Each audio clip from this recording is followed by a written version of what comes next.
একটি ষড়যন্ত্র তথ্য হাজির করা হয়েছে, যেখানে বলা হচ্ছে জামায়াত ইসলামীর জোটের 52 প্রার্থীকে স্বল্প ভোটের ব্যবধানে হারিয়ে দেওয়া হয়েছে। এ দাবি কতটা সত্য, এ নিয়েই আজকে সংবাদ বিশ্লেষণ রয়েছে। আমি আব্দুল্লাহ হোসাইন, আর আমার সঙ্গে যোগ দিচ্ছেন প্রথম আলোর head of deep news Rajib Ahmed. অসংখ্য ধন্যবাদ আপনাকে আলোচনায় যোগ দেওয়ার জন্য। 52টি আসনে জামায়াত ইসলামীর যে জোট, এই জোটের প্রার্থীকে হারিয়ে দেওয়া হয়েছে। এসব আসনে ভোটের ব্যবধান খুবই কম, এই যে একটি দাবি সামাজিক যোগাযোগের মাধ্যমে, এই দাবি কতটা সত্য? দেখেন, এটা আমরা দেখছি যে ভোটের দিন গভীর রাত থেকে এবং পরের দিন এটা ছড়ানো হয়েছে যে একটা ষড়যন্ত্র তত্ত্ব, যে 52টি আসনে জামায়াত জোটের প্রার্থীকে হারিয়ে দেওয়া হয়েছে, না হলে ওরা 100-র বেশি আসন পেত। এরকম নানাজন নানা ফেসবুক দিচ্ছেন। আমি শুধু একটা লাইন পড়ে শোনাই যে মূলত এই 53টি, ওরা বলছে, একজন বলছে 53টি, এই 53টি আসনে কারচুপি করে হারানো হয়েছে জামায়াতকে। জামায়াত প্রকৃতপক্ষে 135টি আসনে জিতেছে, কিন্তু ডিপ স্টেট সংখ্যা কমিয়ে 70-80টি দিতে চাচ্ছে। এটা একজন ফেসবুক ব্যবহারকারীর বয়ান। আরেকজন 57টি আসনের কথা বলছেন, যেখানে বিএনপি প্রার্থীর সঙ্গে ভোটের ব্যবধান 70 থেকে 1, 2, 3 হাজার, 5 হাজার ইত্যাদি ইত্যাদি বলছেন। বিষয়টি নিয়ে আমরা যাচাই করছিলাম এবং আমাদের ডেটা নিয়ে, আমাদের প্রকাশিত ডেটা নিয়ে আমরা কিন্তু সব জায়গায় যাচাই করে তারপরে ভোটের হার কত, ভোটের ব্যবধান কত, এটা ভোট কত পড়েছে, মানে প্রার্থী ভোট কত পেয়েছেন, এটা দিয়ে দিয়েছি। এবং ডিসমিস ল্যাব নামে একটা ফ্যাক্ট চেকিং প্রতিষ্ঠান, তারা কিন্তু সেইটা বিশ্লেষণ করে দেখিয়েছে যে 5,000-এর কম ভোটের ব্যবধানে প্রার্থী জয়ী হয়েছেন মাত্র 22টি আসনে। তো সেই 5,000, তাহলে 52টি আসন যে বলা হচ্ছে খুব স্বল্প ব্যবধানে, অল্প 1,000, 2,000 বা 50, 60, 70 ভোট, এই দাবিটা কিন্তু আসলে সঠিক নয়। 5,000 কম ভোটের ব্যবধানের কথা বলছিলেন আপনি। কোন জোটের কত প্রার্থী জয়ী হয়েছেন এই ব্যবধানে? এটাও ইন্টারেস্টিং।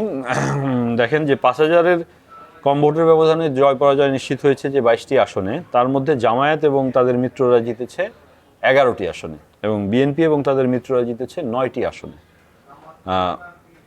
তাহলে আপনি দেখেন যে জামায়াত তাদের মিত্ররা কিন্তু কম ভোটের ব্যবধানে বেশি জিতেছেন, বেশি আসন জিতেছেন।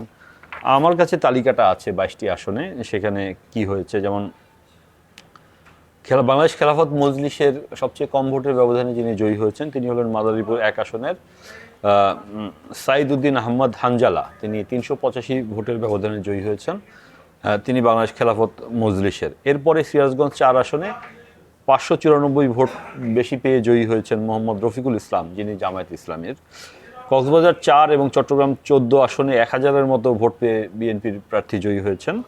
ব্রাহ্মণবাড়িয়া 5 আসনে 1061 ভোট বেশি পেয়ে আব্দুল মান্নান বিএনপির জয়ী হয়েছেন। রাজশাহী 1 আসনে মোহাম্মদ মুজিবুর রহমান জামায়াত ইসলামীর, তিনি কিন্তু 1884 ভোট বেশি পেয়ে জয়ী হয়েছেন।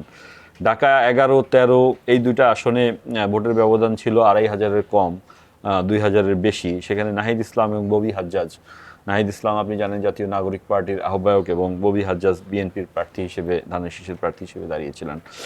রংপুর 6 নুরুল আমিন, উনি 2500-এর কম ভোটের ব্যবধানে জয়ী হয়েছেন, জামায়াত ইসলামীর। খুলনা 5 আসনে আলী আসগর লবি, যিনি 2608 ভোট পেয়ে বেশি পেয়ে জয়ী হয়েছেন, বিএনপির উনি। নেত্রকোনা 5 এবং ঢাকা 4 এই দুইটা আসনে 2500-এর একটু বেশি ভোট পেয়ে জয়ী হয়েছেন জামায়াত ইসলামের 2 প্রার্থী। গাইবান্ধা 4-এ মোহাম্মদ শামীম কায়সার, তিনি 3000 ভোট পেয়ে বেশি পেয়ে জয়ী হয়েছেন, উনি বিএনপির। বাগেরহাট 1 এবং পাবনা 3 এই দুটোই 3000-এর কিছু বেশি ভোট পেয়ে জয়ী হয়েছেন জামায়াত ইসলামের প্রার্থী। ঢাকা 10 আসনে শেখ রবিউল আলম বিএনপির, উনি কিন্তু 3300 ভোট বেশি পেয়ে জয়ী হয়েছেন। ঢাকা 16 এবং পাবনা 4 আসনে সেখানে 3300 এবং 3800 ভোট বেশি পেয়ে জয়ী হয়েছেন জামায়াত ইসলামের 2 প্রার্থী। বরগুনা 1 আসনে মোহাম্মদ অলিউল্লাহ, যিনি ইসলামী আন্দোলন বাংলাদেশ, তিনি 4173 ভোট বেশি পেয়ে জয়ী হয়েছেন। ঢাকা 17 আসনে তারেক রহমান 4399 ভোট বেশি পেয়ে জয়ী হয়েছেন। দিনাজপুর 3 আসনে বিএনপির 4589 ভোট বেশি পেয়ে জয়ী হয়েছেন সৈয়দ জাহাঙ্গীর আলম। দিনাজপুর 5 আসনেও এরকম 4702 ভোট বেশি পেয়ে জয়ী হয়েছেন স্বতন্ত্র প্রার্থী, ওনার নাম হলো এজএডএম রেজানুল হক। তার মানে দেখা যাচ্ছে এখানে আসলে 11টি আসন জামায়াত জোটের প্রার্থীরা জয়ী হয়েছেন এবং 9টি আসনে বিএনপি জোটের প্রার্থীরা 5000-এর কম ভোটে বেশি পেয়ে জয়ী হয়েছেন। আপনি তো ফলাফল বিশ্লেষণ করেছেন বিস্তর পরিসরে। আমি যদি একটু 10,000 থেকে 20,000-এর ব্যবধানে যে জয়গুলো, এটা যদি পরিসংখ্যানটা জানতে চাই, কোন আসনে কোন প্রার্থী এই ব্যবধানে জয় পেয়েছেন? হ্যাঁ, 10,000 একটা সুস্পষ্ট ব্যবধান বলা যায়। সেই সুস্পষ্ট ব্যবধানের ক্ষেত্রে 10,000-এর কম ভোট বেশি পেয়ে জয়ী হয়েছেন, মানে 1 থেকে 10,000 সেটা কিন্তু এই আগে যে 22 জনের কথা বললাম এটাও ঢুকে বলবে এটার ভিতরে, সেটার সংখ্যা হলো 51। আর যদি 20,000 বলেন, 20,000 ভোট পেয়ে 20,000 বা তার কম ভোট পেয়ে বেশি পেয়ে জয়ী হয়েছেন, ব্যবধানে জয়ী হয়েছেন, সেই সংখ্যাটা হলো 89। এই যে ভোটের ফল নিয়ে যে বিভ্রান্তি, এই কাজটা কারা করলো, মানে এটা তৈরি করলো কারা?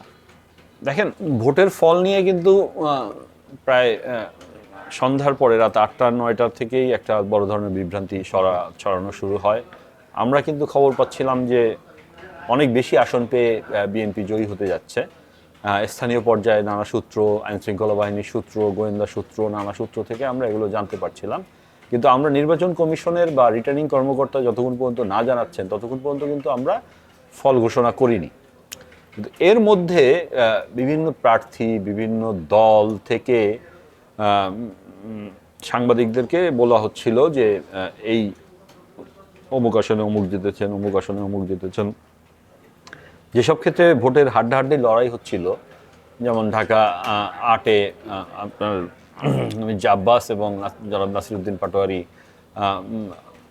মোহাম্মদপুরে মামুনুল হক এবং ববি হাজ্জাজ, এইসব আসনগুলোতে কিন্তু বারবার বলা হচ্ছিল উনি জিতে যাচ্ছেন, বারবার বলা হচ্ছিল উনি জিতে যাচ্ছেন। প্রথম আলো কিন্তু কোনো ধরনের খবর, মানে এদের জয় পরাজয়ের খবর তখনও দেয়নি যতক্ষণ পর্যন্ত নিশ্চিত না হওয়া গেছে।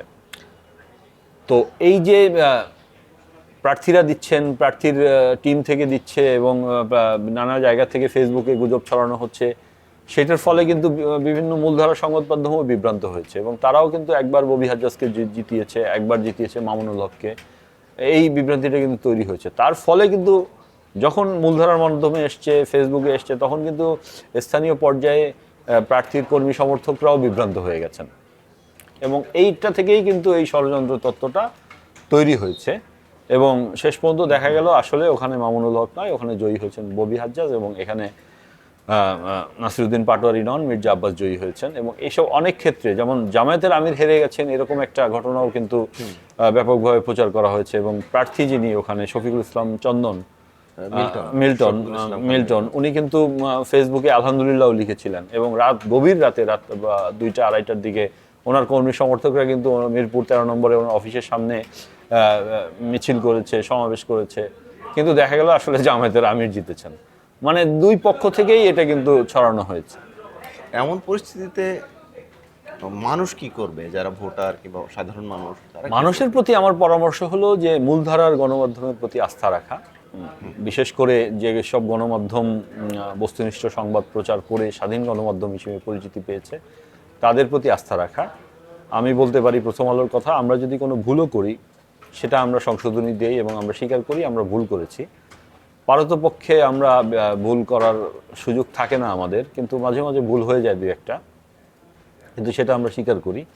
কিন্তু আমরা নিশ্চিত না হওয়া পর্যন্ত এইসব সেন্সিটিভ বিষয়ে কখনো সংবাদ প্রকাশ করি না। আমরা আগে দিব, জয়ী হব আগে দিয়ে, এই কৌশল আমাদের নয়। আমাদের কৌশল হলো আগে নিশ্চিত হওয়া, তারপর পাঠককে জানানো। ফলাফল ঘোষণা হয়ে গেল, গ্যাজেটও হয়ে গেল, তো এখন যে রাজনৈতিক দলগুলো যারা জয় পেয়েছে, পরাজিত হয়েছে, তারা কি মেনে নিচ্ছে ফলগুলো? দেখেন, রাজনৈতিক দলগুলোর পক্ষ থেকে, বিশেষ করে জামায়াত ইসলামী এবং মামুনুল হকের পক্ষ থেকে বা অন্য 2-1টা জায়গায় ভোট গণনার দাবি উঠেছে, নাসিরউদ্দিন পাটোয়ারির পক্ষ থেকে দাবি উঠেছে, কিন্তু প্রধান দলগুলো বিশেষ করে জামায়াত ইসলামী, বিএনপি ফলাফল মেনে নিয়েছে বলেই, বিএনপি তো মেনে নিয়েছেই, জামায়াত ইসলামী মেনে নিয়েছে বলেই তাদের বক্তব্য বিবৃতিতে মনে হয় তারা কিছু কিছু 2-3টা অভিযোগের কথা বলছেন এবং সেই সব আসনে কিন্তু আবেদন করবে আবার ফলাফল। জি, গেজেট কিন্তু প্রকাশ হয়ে গেছে। আমার মনে হয় না যে এক্ষেত্রে ওই দলগুলো বেশি দূর যাবে বা যাওয়ার সুযোগ আছে। অসংখ্য ধন্যবাদ আপনাকে আলোচনায় যোগ দেওয়ার জন্য। দর্শক, রাজনীতি, অর্থনীতি, অপরাধ সহ নানা বিষয়ের সংবাদ বিশ্লেষণ নিয়ে আমরা প্রতিদিনই আপনাদের সামনে হাজির হব। এতক্ষণ আমাদের সঙ্গে থাকার জন্য ধন্যবাদ। থাকুন ভালোর সাথে, আলোর পথে।